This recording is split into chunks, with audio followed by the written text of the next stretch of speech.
Good morning students, welcome to our YouTube channel. तो students, हम हमारे रेम्बो बुक में जो लेसन फर्स्ट था वाटर, उस वाटर लेसन को हम कंप्लीट कर चुके हैं। लास्ट वीडियो में जो उसके लॉन्ग टाइप क्वेश्चंस थे उन क्वेश्चंस को आपको करवा दिया है और जो कुछ एडिशनल क्वेश्चन बनते हैं उन एडिशनल क्वेश्चंस को भी आपको कंप्लीट करवा दिया है। तो अब नेक्स्ट बात आती है हमारा जो लेसन सेकंड है। लेसन सेकंड है हमारा ए रूम 10x8, यानी एक कमरा जिसकी जो साइज़ है वो 10x8 की है। तो ये है आपका जो लेसन सेकंड है उस लेसन का नाम।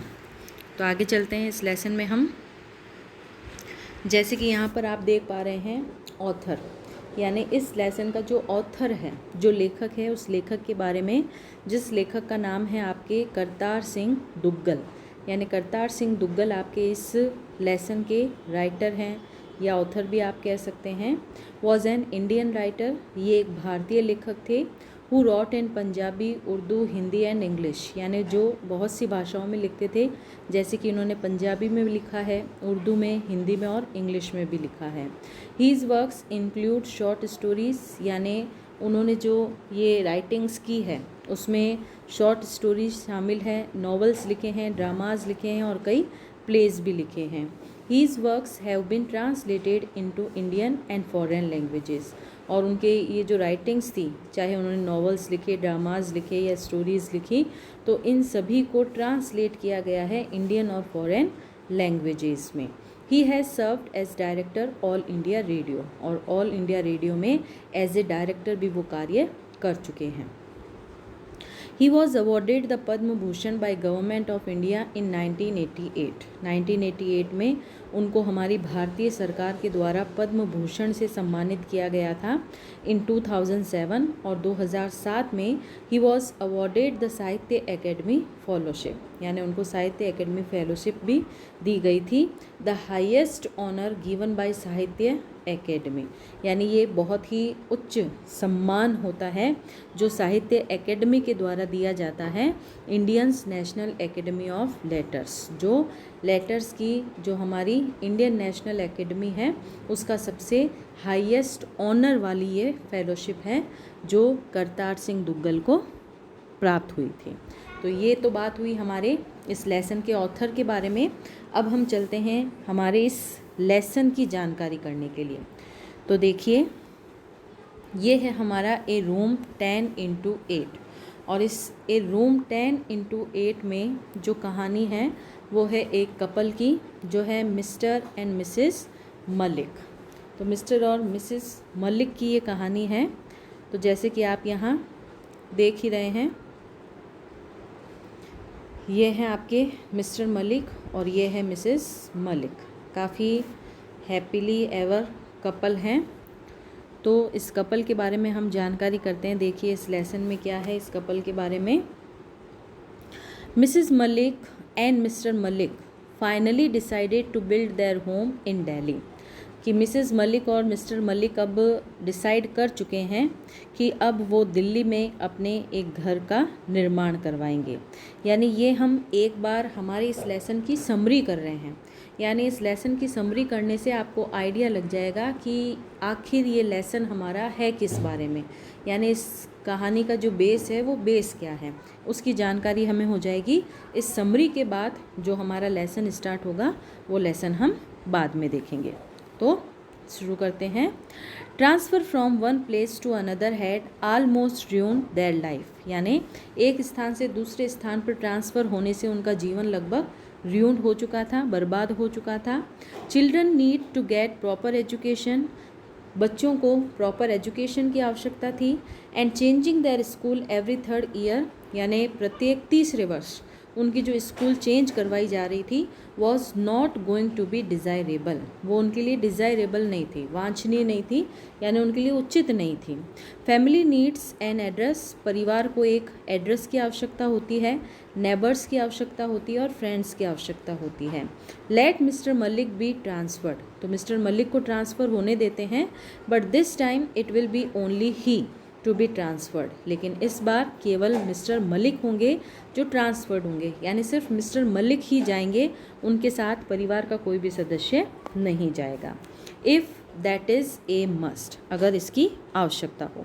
The family will not follow him, यानी परिवार उनको फॉलो नहीं करेगा, उनका अनुसरण नहीं करेगा, यानी उनके पीछे पीछे नहीं जाएगा।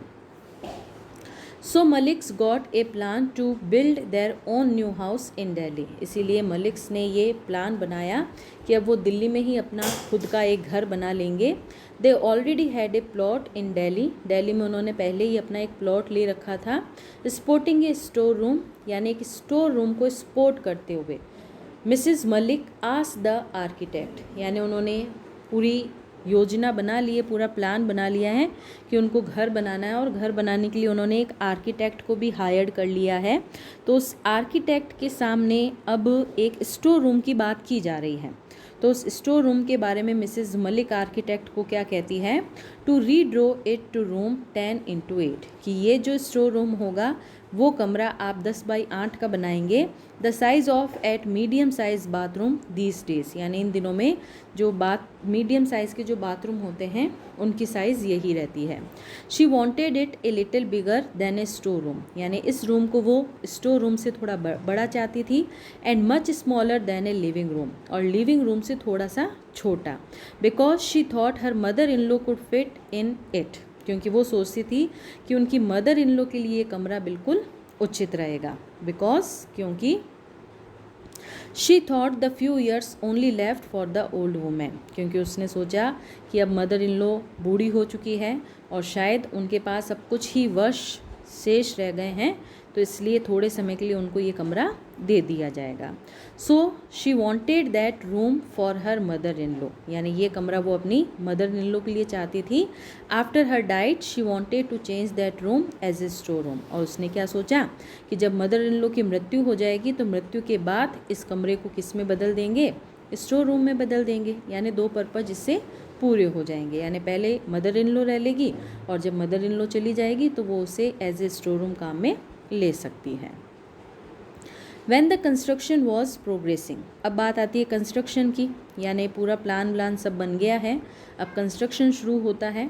तो जैसे ही कंस्ट्रक्शन की अगर हम प्रोग्रेसिंग की बात करें, Mrs Malik could be seen standing with an umbrella, तो आप मिसेस मलिक को देख सकते थे कि वो हमेशा अपने अम्ब्रेला के साथ वहाँ खड़ी रहती, ओवर सीइंग, वहाँ देखते हुए, working and planning in her husband's absence, यानी वहाँ पर कार्य करती थी और योजनाएं बनाती थी अपने पति की अनुपस्थिति में। And when the construction got completed, और जब उनका कंस्ट्रक्शन पूरा हुआ, घर का निर्माण कार्य पूरा हुआ, गवर्नमेंट ऑक्यूपाइड देयर हाउस, यानी सरकार ने क्या किया, उनके घर को ऑक्यूपाइड कर लिया, उनके घर पर अधिकार कर लिया फॉर गवर्नमेंट ऑफिस के लिए। Then Mr Malik another transferred from Delhi, फिर मिस्टर मलिक का फिर से दिल्ली से ट्रांसफ़र हो गया। Took the whole family away from Delhi, और फिर वो अपने पूरे परिवार को लेकर दिल्ली से चले गए। During this time mister Malik died, और इसी समय के दौरान मिस्टर मलिक की मृत्यु हो गई। And after a few years her sun got married, और कुछ वर्षों बाद उनके बेटे की भी शादी हो गई। It took several years before the Maliks got the house back from the government, यानी उनको काफ़ी वर्ष लग गए गवर्नमेंट से अपना घर वापस लेने में। They had to wait for an auspicious day for a move, और जब गवर्नमेंट से उनको अपना घर मिल गया तो अब वो एक ऑस्पिशियस डे की इंतज़ार करने लगे, यानी एक शुभ दिन का इंतज़ार करने लगे ताकि वो अपने उस नए घर में जा सके। Finally when her son and her daughter in law reached new house, और फाइनली वो ऑस्पिशियस डे आया और उनका बेटा और जो बहू थी वो उनको उनके नए घर में लेकर गए। दे वर वेरी हैप्पी, वहाँ जाकर वो सभी खुश थे। But Mrs Malik was not happy, लेकिन मिसिज़ मलिक इतना खुश नहीं थी, because she was given the same room 10x8, यानी उनको वही कमरा दिया गया 10x8 वाला, द वेरी स्मॉल रूम, वही छोटा सा कमरा that Mrs Malik had plan for her mother in law, यानी जो मिसिज़ मलिक अपनी मदर इन लॉ के लिए रखने की योजना बना रही थी, अंततः वही कमरा उनको दे दिया गया। यानी हम मॉरल ऑफ द स्टोरी बोल सकते हैं टिट फॉर टैट, जैसे को तैसा। यानी जैसा उन्होंने अपनी मदर इन लॉ के बारे में सोचा वैसा ही उनकी जो डॉटर इन लॉ थी उस डॉटर इन लॉ ने अपनी मदर इन लॉ के लिए कर दिया। तो ये बात हुई हमारी जो समरी ऑफ द लेसन था। यानी एक समरी आपने कर ली तो इससे एक बेस तैयार हो गया कि अब हमें पता है कि इस कहानी में हम क्या पढ़ने वाले हैं, किसके बारे में पढ़ने वाले हैं और लास्ट में क्या होगा। तो ये तो हुई समरी। लेसन को हम हमारे नेक्स्ट वीडियो में स्टार्ट करेंगे। उससे पहले आपका जो होमवर्क होगा वो होगा अबाउट द लेसन। यानी आपको जब आप इस लेसन को अपनी कॉपी में स्टार्ट करेंगे तो सबसे पहला काम आपको यही करना है कि इस अबाउट द लेसन को आपको अपनी कॉपी में नोट करना है और उसके बाद जो हमारी ग्लोसरी रहती है उस ग्लोसरी को आपको अपनी कॉपी में करना है। तो एक बार इसकी भी मैं रीडिंग लगा के बता देती हूँ आपको। This lesson is based on the theme of generation gap. यानी ये जनरेशन गैप के बारे में लेसन है। Which is serious threat to our social fabric, जो हमारे समाज के लिए एक गंभीर चुनौती बना हुआ है। The story highlights how complacency, possessiveness, lack of proper understanding and mutual love and care can widen this gap. यानी ये सारी जो चीज़ें हैं वो कैसे इस गैप को और भी बढ़ा सकती है। The writer voices highlight the growing tendency of ill treating one's on parents. यानी यहाँ पर राइटर मैन बताना चाहता है कि आप अपने ही पेरेंट्स के साथ कैसे दुर्व्यवहार करते हैं एंड ग्रांड पेरेंट्स और ग्रांड पेरेंट्स के साथ by the modern fashionable society. यानी हमारी जो आधुनिक फैशनेबल सोसाइटी है उसके द्वारा कैसे माता पिता के साथ या हमारे जो दादा दादी रहते हैं उनके साथ हम दुर्व्यवहार करते हैं। It is a thought provoking story which is satire on our society system. यानी ये हमारे विचार को उकसाने वाली कहानी है जो हमारी सोसाइटी के सिस्टम पर एक प्रकार से सेटायर है, एक प्रकार का व्यंग्य है। तो ये है अबाउट द लेसन जो आपको अपनी कॉपी में भी नोट करना है। तो नेक्स्ट हमारा जो लेसन है वो हमारे नेक्स्ट वीडियो में हम करेंगे। Thank you.